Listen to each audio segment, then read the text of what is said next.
Assalamualaikum warahmatullahi wabarakatuh. Kami kelompok dari data mini yang beranggota Oktaviani Farah Aimulia 2014 53137. Yang kedua Pradina Kurniasari NIM 2018 53143. Yang selanjutnya Didi Swadini NIM 2018 53153. Yang selanjutnya Deni Ardiansyah NIM 2018 53155. Apa itu data mini? Data mini merupakan pencarian pengetahuan dari data, mengekstrak secara otomatis pola atau pengetahuan yang menarik dari data dalam jumlah yang sangat besar. Disiplin ilmu yang mempelajari tentang metode untuk mengekstrak pengetahuan atau menemukan pola dari data yang besar. Metode data mining ada estimasi, yaitu untuk memprediksi objek ke dalam suatu kelas tertentu yang berupa kelas numerik data bukan time series. Prediction, yaitu untuk memprediksi objek ke dalam suatu kelas tertentu berupa kelas numerik data time series. Classification, untuk memprediksi objek ke dalam kelas tertentu yang berupa kelas distrik atau kategorikal. Selanjutnya clustering, untuk mengelompokkan objek ke dalam cluster tertentu. Selanjutnya association, mencari asosiasi antar atribut dalam dataset, biasa digunakan di bidang sales dan marketing. Proses meminingkan data ada himpunan data mining method, ada crawled dataset. Himpunan data merupakan kumpulan dari objek atau atributnya. Atribut merupakan sifat atau karakteristik dari suatu objek. Atribut dikenal dengan sebagai variabel, file, karakteristik, atau fitur. Kumpulan dari atribut menggambarkan objek. Objek sering dikenal dengan record, sampel, atau stand. Di sini ada tampilan dari atribut objek. Processing data preparation atau bisa disebut dengan data processing adalah suatu proses atau langkah yang dilakukan untuk membuat data mentah menjadi data yang berkualitas atau input yang baik untuk data mining tools. Assalamualaikum warahmatullahi wabarakatuh. Saya Pradina Kurniasari dengan NIM 2018 53143. Di sini saya akan melanjutkan presentasi mengenai preprocessing data. Mengapa data diproses awal? Yang pertama, data dalam dunia nyata kotor terdiri dari tak lengkap.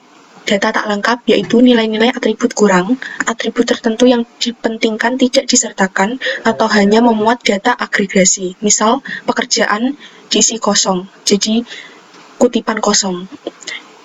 Yang kedua ada noisy, memuat error atau memuat outliers, data yang secara nyata berbeda dengan data-data yang lain, misal salary -10. Yang ketiga, tak konsisten, memuat perbedaan dalam kode atau nama, misal age 42 atau birthday 03/07/1997. Ada juga rating yang sebelumnya 123 menjadi ABC, dan perbedaan antara duplikasi record.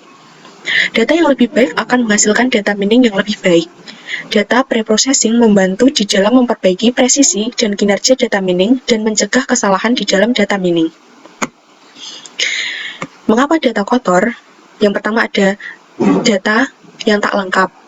Datang dari nilai data tidak tersedia saat dikumpulkan. Ada perbedaan pertimbangan waktu antara saat data dikumpulkan dan saat data dianalisa. Dan ada juga masalah manusia seperti lupa atau masalah perangkat, hardware, dan software. Bisa juga noisy data, datang dari proses data, pengumpulan, pemasukan, dan transmisi. Dan ketak konsistenan data datang dari sumber data yang berbeda dan pelanggaran kebergantungan fungsional. Mengapa pemrosesan awal data penting? Kualitas data tidak ada, kualitas hasil mining juga tidak ada. Kualitas keputusan harus didasarkan kepada kualitas data. Misal, duplikasi data atau data hilang bisa menyebabkan ketidakbenaran atau bahkan statistik yang menyesatkan. Data warehouse memerlukan kualitas integrasi data yang konsisten. Ekstraksi data, pembersihan, dan transformasi merupakan kerja utama dari pembuatan suatu data warehouse. Dari Bill Inman. Selanjutnya yaitu mengenai pengukuran kualitas data multidimensi. Kualitas data dapat diakses dalam bentuk akurasi, kelengkapan, konsistensi, ketepatan waktu, kepercayaan, nilai tambah, penafsiran, dan kemudahan diakses.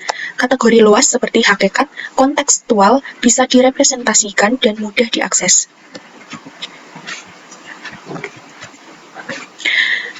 Selanjutnya mengenai tugas utama pemrosesan awal data. Yang pertama, pembersihan data, yaitu data yang kotor, seperti mengisi nilai-nilai yang hilang, menghaluskan noisy data, mengenali atau menghilangkan outlier, dan memecahkan ketidakkonsistenan. Yang kedua, integrasi data heterogen, seperti integrasi banyak database, banyak kubus data, atau banyak file. Yang ketiga, transformasi data detail, seperti normalisasi dan agregasi. Yang keempat, reduksi data yang jumlahnya lebih besar atau yang besar, seperti mendapatkan representasi yang direduksi dalam volume tetapi menghasilkan hasil analitikal yang sama atau mirip. Yang kelima, diskritisasi data, seperti bagian dari reduksi data tetapi dengan kepentingan khusus, terutama data numerik. Ini adalah bentuk awal dari pemrosesan data. Yang pertama, pembersihan data. Yang kedua, ada integrasi data dari banyak jenis menjadi satu data. Transformasi data dari data yang acak-acakan atau tidak sama dijadikan menjadi sama. Yang terakhir ada reduksi data dari banyak data diubah menjadi lebih sedikit atau disederhanakan.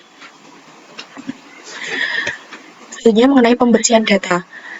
Kepentingan pembersihan data adalah salah satu dari 3 problem terbesar dalam data warehousing. Pembersihan data adalah problem nomor 1 dalam data warehousing. Tugas pembersihan data, yang pertama mengisi nilai-nilai yang hilang, yang kedua mengenali outliers dan menghasilkan noisy data, yang ketiga memecahkan redundansi yang disebabkan oleh integrasi data. Data hilang, data tidak selalu tersedia karena misal banyak tuple atau record tidak memiliki nilai yang tercatat untuk beberapa atribut seperti customer income dalam data sales. Hilangnya data bisa karena kegagalan pemakaian peralatan. Tak konsistenan dengan data tercatat lainnya karena dihapus. Data tidak dimasukkan karena salah pengertian.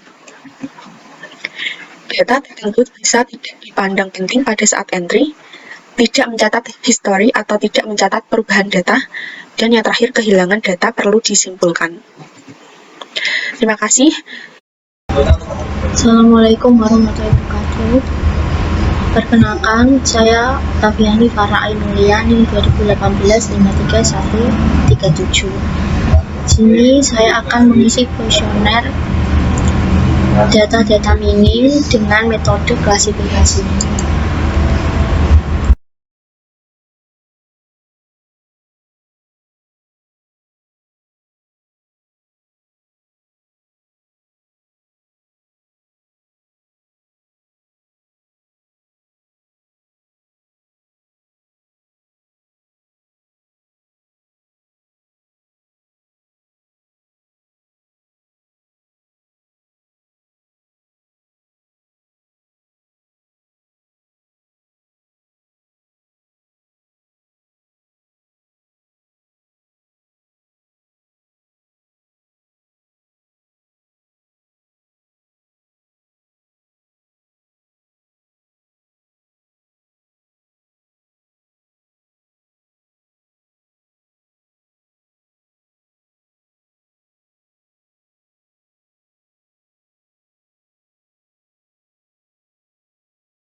Assalamualaikum warahmatullahi wabarakatuh. Perkenalkan, nama saya Pradina Kurniasari, NIM 2018 53143.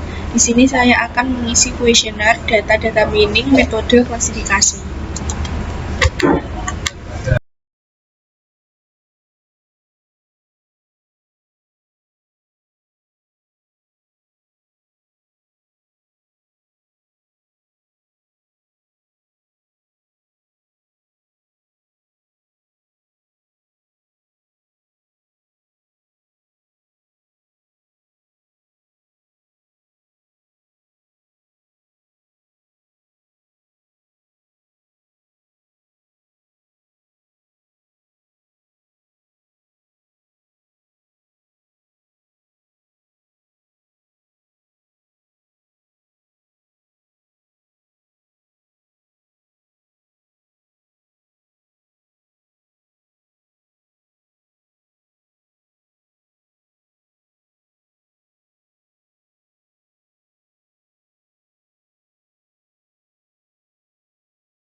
Assalamualaikum warahmatullahi wabarakatuh. Perkenalkan, nama saya Divin Puspadini, NIM 2018 53153. Di sini saya akan mengisi kuesioner untuk data-data mining, metode klasifikasi.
Assalamualaikum warahmatullahi wabarakatuh. Nama saya Dini Ardiansyah dengan NIM 2018 53155.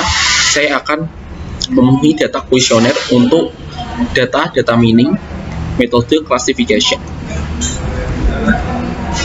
Hal yang pertama adalah kita login terlebih dahulu. Kemudian ke klasifikasi, kemudian kita mengisi kuesionernya.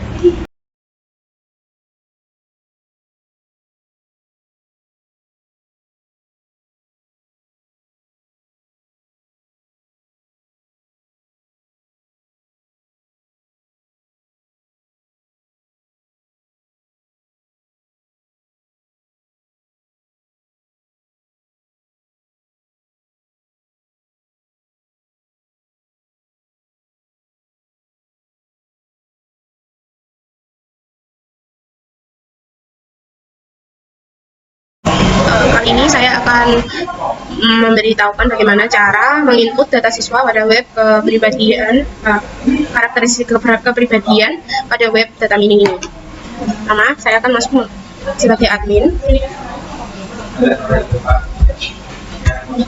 Dan ketika masuk ke admin, kita akan menemui tampilan seperti home, data siswa, data soal, dan C4 itu ada mining dan pohon keputusan, hasil, dan logout. Untuk mengisi data siswa, kita ke data siswa, isi nama, seumpama kita pakai nama Okta, username-nya kita buat Okta, dan jenis kelaminnya perempuan, usia 17 tahun, sekolahnya negeri, dan kita save. Selanjutnya di sini ada menu untuk C.5, yaitu mining dan pohon keputusan. Mining di sini adalah kita bisa mendata mining atau memprosesing data secara online seperti pada webinar dengan cara upload file Excel-nya. Kemudian di sini ada pohon keputusan. Pohon keputusan di sini adalah keputusan yang akan diambil apabila sudah menginputkan kuesionernya.